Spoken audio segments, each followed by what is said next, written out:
মাটিডোখৰ যে বেদখল কৰি কোনোবাই ৱাল ভাঙিব তেতিয়া আপোনালোক কেনেকুৱা লাগিব বাৰু মোৰ কথাটো বাদ দিয়ক ৰাজহুৱা মানুহৰ সেইকাৰণে আজি মিটিংখন পাতিলোঁ যে আপোনালোকৰ সেই অৱস্থাটো আহক যে আপোনালোকৰতো এই অনুষ্ঠানটোৰ প্ৰতি দায়বদ্ধ আছে আপোনালোকৰতো স্থানীয় মানুহ আজি মৰিবলৈতো তেওঁ পাৰফলিত আছে বা তেওঁৰ ল'ৰা ছোৱালী আছে তেনেহ'লে সেই বস্তুটো আজি মই ইয়াত সোমাবলৈ পালোঁ মই আজি বহুত দিনতে মই ইয়াত হেৰি কৰি মানে চেয়াৰটা হৈছিলোঁ কাৰণে আজি মই তাত নমিনেশ্যন কৰিব পালোঁ এই কথাখিনি এই মানুহে বহুতো মানুহে নাজানে সমবায় কি বস্তু বা সমবায় কেনেধৰণে চলে বা সমবায় কি কৰিব লাগিব অকল চাউলটোৱে ভাবি থাকে চাউলটো নাই কাৰণে এতিয়া ভাবিছে যে সমবায় নাই কিন্তু চাউলটোৱে নহয় চাউলটো এটা জাপতীয়া বস্তু চাউলটো আজি চাপ্লাই যদি নাই নিদিওঁ বুলি কয় বা নহ'লেও যদি আজি হেৰি কি বুলি কয় চৰকাৰে যদি আজি নিদিওঁ বুলি কয় তেতিয়াহ'লে চাউলটো কাম নকৰি নিদিওঁ সমবায় কাম তেনেহ'লে অন্যান্য কামো ইয়াত থাকিব জানে মই তেনেকুৱা ধৰণৰো ট্ৰেইনিংটো এটা কৰি থাকোঁ মাজে মাজে মই তেনেকুৱা ধৰণৰ আমাৰ অফিচৰ পৰা আহে মই সেইটো ট্ৰেইনিঙো কৰি আছোঁ কণ্টিনিউ মই এনেকুৱা কাম কৰি আছোঁ কিন্তু কথাটো হ'ল মই আজি খুব দুখ লাগিছে এটা কথাই আমাৰ এখন 15জনীয়া সঞ্চালকমণ্ডলীয় মানে মই এখন মিটিং পাতি লোকেলতে মই এখন মিটিং পাতিছিলোঁ কিন্তু মোৰ কোনো ছাপোৰ্ট নিদিলে আমাৰ চেয়াৰমেন আহিছে বাৰু ভাইচ চেয়াৰমেন আছে সেই দুজন আছে কাৰণে মই অকণমান ভাল পাইছোঁ কিন্তু বাকীবোৰে আৰু এখেতলোকেও কৈ তাৰমানে আমনি লাগি গ'ল এখেতলোকেও বহুত ক'লে কষ্ট কৰিলে নবীন গগৈ তাৰমানেতো আগৰ পৰাই কৰি আছে আৰু এখেত হৈছে 3 বছৰ হৈছে এটা কথাটো এখেতলোকৰ সাহসতে আজি মই এখেতলোককো ক'লোঁ যে নহয় মই ৰাজহুৱা দিওঁ য'ত নেকি এই কথাখিনি আমি অৱগত কিন্তু সেইবুলি সেই অনুষ্ঠানটো নিৰ্মাণে নক্সাত কৰিবলৈ বিচৰা কামটোক আমি প্ৰথমতেই এই ৰাজহুৱা সভাৰ জৰিয়তে গৰিহণা দিছোঁ আৰু যিসকলে এই কামটোৰ কাৰণে উদ্যোগ লৈছে তেওঁলোকক আমি সকীয়াই দিব বিচাৰিছোঁ যে তেনে কামৰ পৰা তেওঁলোকে বিৰত এই কথাটো হ'ল যে এই যিটো প্ৰচেষ্টা নাইকিয়া কৰিবৰ কাৰণে আমি অগ্ৰসৰ হৈছোঁ সেইটো হ'ল সমবায় সমিতি কি সমবায় সমিতি হ'ল সমাজৰ সাধাৰণ শ্ৰেণীৰ লোকসকলৰ বিভিন্ন চৰকাৰী আঁচনিৰ জৰিয়তে সহযোগিতা আগবঢ়াব পৰা এটা প্ৰতিষ্ঠান এই প্ৰতিষ্ঠানৰ জৰিয়তে আমাৰ এটা ধাৰণা আছে যে সমবায় সমিতিয়ে অকল চাউল দিয়ে কিন্তু সমবায় সমিতিয়ে অকল চাউল নিদিয়ে এই সমবায় সমিতি মাল্টিপাৰ্পাজ বা বহুমুখী উদ্দেশ্য আগত ৰাখি পেলাই এই সমবায় সমিতিখনক আমি শক্তিশালী কৰিব পাৰোঁ অসমতে এনেকুৱা ধৰণৰ সমবায় সমিতি আছে যি সমবায় সমিতি অকল চাউলীয়া কাৰ্যৰ লগত জড়িত নহয় তেওঁলোকৰ নিজৰ উৎপাদন আছে তেওঁলোকৰ নিজৰ পুঁজি আছে সেই পুঁজিৰ জৰিয়তে তেওঁলোকে ঋণ দিয়ে সেই ঋণৰ পৰা তেওঁলোকে বিভিন্ন মানুহক উপকাৰ কৰে এনেকুৱা ধৰণৰ সমবায় সমিতি আছে অসমত যদি তেনেকৈ যদি চলি থাকিব পাৰিছে তেতিয়াহ'লে আমাৰ এই সমবায় সমিতিখনৰ নামত থকা মাটিডোখৰ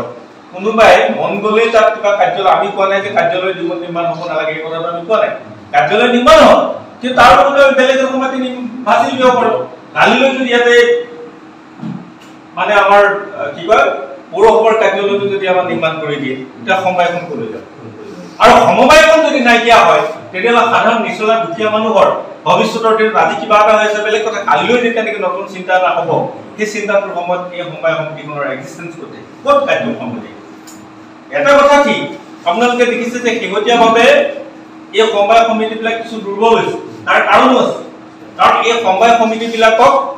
গুৰুত্ব দিয়াতকৈ আচলতে কেইজনমান পুঁজিপতিক চৰকাৰে বিশেষ গুৰুত্ব দিয়াৰ কাৰণে এই কথা বতৰাবোৰ অলপ ইফালে সিফালে হৈছে কিন্তু চিষ্টেমটো একেই নাথাকে সময় পৰিৱৰ্তনৰ লগে লগে যেনেকৈ এমএছপিক লৈ পেলাই গোটেই পাঞ্জাৱৰ কৃষকসকলে চিঞৰ-বাখৰ কৰি আছে হাৰিয়ানাৰ কৃষকসকলে চিঞৰ-বাখৰ কৰি আছে অনাগত দিনত যে এমএছপি আকৌ লাগু নহ'ব তাক যে কাৰ্যক্ষম নকৰিব এই সমবায় সমিতিবিলাককে আটাইতকৈ বেছিকৈ গুৰুত্ব দি সাধাৰণ শ্ৰেণীৰ লোকৰ যে উপকাৰ সাধন কৰিবৰ কাৰণে কোনোবা চৰকাৰে আঁচনি নল'ব তেনেকুৱাটো কথা নহয় যদি লয় তেতিয়াহ'লে আমাৰ সমবায় সমিতিখনে ক'ত থাকি পেলাই কাৰ্যনিৰ্বাহ কৰিব ক'ত কাৰ্যালয় বুলি থাকিব ক'ত গোডাউন থাকিব এই কথাবোৰ কিন্তু প্ৰত্যেকে আমি আজি তাৰিখত চিন্তা কৰিব লাগিব আজি আমাৰ সাধাৰণ যিসকল মানুহে সমবায় সমিতিখনৰ পৰা উপকাৰ হৈ আছিল বা উপকৃত হৈ আছিলে সেইসকলে আজি এই কথাবোৰ নাজানে বা তেওঁলোকে জনাটো সম্ভৱপৰ হোৱা নাই কিন্তু আমি যিখিনি মানুহে এই কথাটো অনাগত দিনত এই সমবায় সমিতিখনৰ মাটিডোখৰ কাঢ়ি ল'লে সমস্যাৰ সৃষ্টি হ'ব এই সমস্যাটোৰ কথা নিশ্চিতভাৱে আমি প্ৰত্যেকে উপলব্ধি কৰিব লাগিব ডিচি আজি আমাক আজি তাৰিখতে এটা স্পষ্ট আমাক নীতি দিব লাগিব প্ৰথম কথাটো যে কোনো কাৰণতে হস্তান্তৰ হ'ব নোৱাৰে কাৰণ আমি খাজনা দি আছো ম্যাদী হোৱা নাই এইটো বেলেগ কথা খাজনাটো আমি দি আছো খাজনাৰ ৰচিদ আছে আমাৰ লগত ৭২ চনৰ পৰা ধাৰাবাহিকভাৱে তাৰ কাৰ্যক্ৰম চলি আছে এতিয়াও সমবায় সমিতিখনৰ বছৰি অডিট হৈছে অডিট ৰিপৰ্ট অনুসৰি গভৰ্ণমেণ্টৰ ঘৰত ৰেভিনিউ দিয়া হৈছে এখনতে একেবাৰে মিটৰপাই হৈ থকা নাই চাউল নিদিলে বুলি কোনোবাই কপৰে মিটৰপাই আছে তেনেকুৱাটো কথা নহয় তাৰ যিটো মেচিনাৰী তাৰ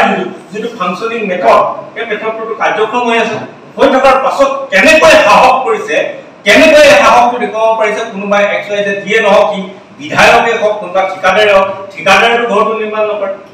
ইয়াতো মানে জনপ্ৰতিনিধিৰ তাতো হাত থাকিব লাগিব এই বিধায়কগৰাকী কেনেকৈ সাহস কৰিব পাৰিলে যে সমবায় সমিতি মাটিডোখৰত আমি ৰাইজৰ লগত আলোচনা নকৰাকৈ এনেকৈ এটা আমি ঘৰ নিৰ্মাণ কৰিম মই কথাটো এইকাৰণে কৈছো যে এনেকুৱা কাম আৰম্ভ কৰিছে ৰাইজৰ বিপুল প্ৰতিবাদ আছিল এখন স্কুল বন্ধ কৰিব নালাগে ৰাইজৰ কথা বতৰা নুশুনি পেলাই কি কৰিলে আপোনালোকে সকলোৱে জানে কাৰ স্কুল এখন কোনো চৰকাৰী স্কুল নহয় এখন আপোনালোকে অলপ খবৰ কৰক কাৰ স্কুল আপোনালোকে তেতিয়া গম পাব কাৰ স্কুল গম পাব আপোনালোকে এই স্কুলখন কাৰ স্কুল আপোনালোকে গম পাব অকণমান খবৰ লওক গতিকে কাৰোবাৰ সূত্ৰ নিৰ্ধাৰণ কৰি নিজৰ ৰাজনৈতিক ভৱিষ্যত সুৰক্ষিত কৰিবৰ কাৰণে ৰাজহুৱা সম্পদবিলাকক বুক ৰাখে গিলি নিজেও তাত শ্বেয়াৰ লৈ মানে মালিককো সন্তুষ্ট কৰিবলৈ বিচৰা কাৰ্য আমি মানে সমৰ্থন কৰিব লাগিব ইয়াৰ প্ৰতিবাদ হ'বলৈ আজি দেখিলে আপুনিও ভুগিছে নেকি গেছৰ সমস্যাত গেছ আৰু লিভাৰ ৰিলেটেড সকলো সমস্যাৰ একমাত্ৰ সমাধান গেষ্ট্ৰচিটি বডজম এচিডিটি ফেটি লিভাৰ পাইলছকে আদি কৰি ভিন্ন গেছৰ সমস্যাৰ সমাধানৰ বাবে কেৱল আপোনাৰ কাষত গেষ্ট্ৰচিটি